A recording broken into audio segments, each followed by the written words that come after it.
শেষ ৩২-এ কি পারবে আর্জেন্টিনা কেপ ভার্দেকে খেলাতে?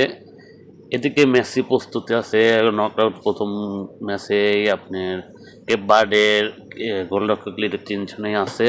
এদিকে কেপ ভার্দের গোলরক্ষক এই পর্যন্ত কোনো হার না মানা এক দল, যে ২ গোল খাইছিল উরুগুয়ের বিপক্ষে অবশ্যই সে ২ গোল আবার শোধ করে দিছে। এদিকে আর্জেন্টিনা, লিওনেল মেসির আর্জেন্টিনা, সেও কিন্তু কোনো হার নাই, ৩ ম্যাচে ৩টাই জয় এবং একটা গোল হজম করছে। এখন দেখার বিষয় হচ্ছে গোলরক্ষকই পারবে নাকি ফরওয়ার্ড পারবে।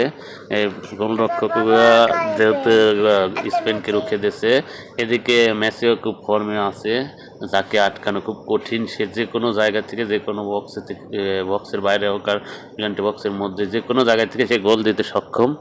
এবং মেসির পায়ে বল গেলেও হয়তো গোলরক্ষকরা এলোমেলো হয়ে যেতেই পারে। এখন দেখা যাক কি করে মজিনা। এই কেপ ভার্দের মূল ভরসা হতে পারে একটা ম্যাজিক।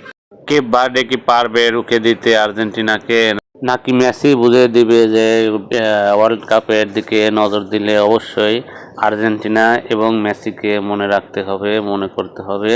এত সহজ না যে যে কেউ বিশ্বকাপে হাত দিবে।